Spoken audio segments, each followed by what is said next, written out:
আমাদের প্যানেল থেকে যে ইশতেহার দেওয়া হয়েছে, যে প্রতিজ্ঞাগুলো করা হয়েছে, যখন আমরা সেটা পূর্ণ করতে পারবো, আমি আশা করি তখনই আমাদের এই বিজয়টা পূর্ণতা পাবে ইনশাআল্লাহ। এই যে আপনি নির্দেশনা দিয়েছেন যে কোন রকম বিজয় মিছিল করা যাবে না, আচ্ছা, আচ্ছা। মানে এইটার পেছনে আসলে কি বিশেষ কোনো কারণ ছিল কিনা?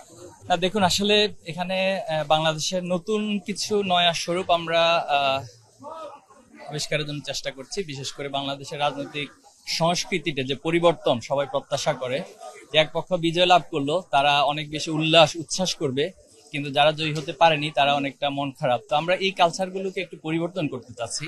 এ জায়গায় বিজয় উল্লাস না করে আমরা আজকের দিনে সারা দেশে যে কর্মসূচি দিচ্ছি সেটা হলো আমরা দোয়া অনুষ্ঠান করব, শুকরানা স্বরূপ দোয়া অনুষ্ঠান হবে। পাশাপাশি শহীদ পরিবার যারা আমাদের জুলাই আগস্টে শহীদ হয়েছেন সেই শহীদদের পরিবারের সাথে সাক্ষাৎ, তাদের কবর জিয়ারত এবং আহত পঙ্গুত্বদের সাথে সাক্ষাতের এই কর্মসূচি আমরা ঘোষণা করেছি। আমরা মনে করি এটি আমাদের সবচেয়ে বড় সেলিব্রেশন হবে এবং এর মধ্য দিয়ে আমরা সবার কাছে এই মেসেজ দিব যে আমরা সকলে মিলে এই বিজয়কে উদযাপন করব। আমরা বলেছি ইতিমধ্যে যে কোনো মিছিল আমরা করব না এবং মিছিল না করার জন্য আমরা সারা দেশে সেই নির্দেশনা দিয়েছি।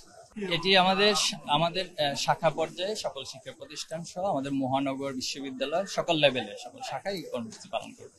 অবশ্যই অবশ্যই আমরা চাই যে একটি সৌহার্দ্যপূর্ণ, সম্প্রীতিপূর্ণ এবং সবাই সবার প্রতি যে উদারতা, ভালোবাসা, শ্রদ্ধাবোধ, এর মধ্য দিয়ে একটি নতুন পরিবেশ তৈরি হবে। আসলে আমাদের বাংলাদেশের রাজনীতি কালচারে এই জিনিসগুলো অনেক বেশি প্রয়োজন। আমি আশা করি ঢাকা বিশ্ববিদ্যালয় শিক্ষার্থীরা এই কালচার প্রবর্তনে ঢাকা ইউনিভার্সিটিকে একটি মডেল হিসেবে এবং ডাকসু সেখানে সবচেয়ে বড় ভূমিকা পালন করবে।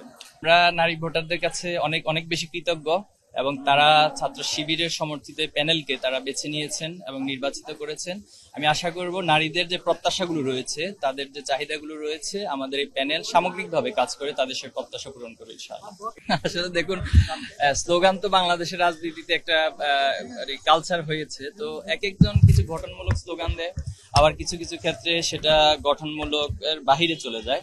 তো সেক্ষেত্রে আশা করব যে আমরা সকলে সৌহার্দ্যপূর্ণ পরিবেশে নতুন যে সংস্কৃতি আমরা প্রবর্তন করতে চাচ্ছি, তারা তাদের স্লোগান প্রবর্তনের ক্ষেত্রে অথবা স্লোগান দেওয়ার ক্ষেত্রে সেই বিষয়গুলো অবশ্যই মাথায় রাখবেন, সেটা আমরা আহ্বান করছি সবার প্রতি। আমরা আশা করছি সারা দেশের শিক্ষার্থীদের মাঝে ছাত্র শিবির সম্পর্কে যে একটা ইমেজ তৈরি হয়েছে এবং তার চেয়ে বড় কথা হলো আমরা আমাদের প্যানেলগুলোকে যে একটা ইনক্লুসিভনেস মানে মধ্য দিয়ে আমরা প্যানেলগুলো করেছি, এটা সাধারণ শিক্ষার্থীদের মাঝে বেশ সাড়া পড়ছে। এবং রাজশাহী ইউনিভার্সিটিতে আমাদের প্যানেল ঘোষণা হয়েছে, আপনারা জানেন, সেটা 25শে সেপ্টেম্বর নির্বাচন হতে যাচ্ছে। তো আশা করছি সামগ্রিকভাবে শিক্ষার্থীরা এই প্যানেলগুলোকে বেছে নেবে ইনশাআল্লাহ।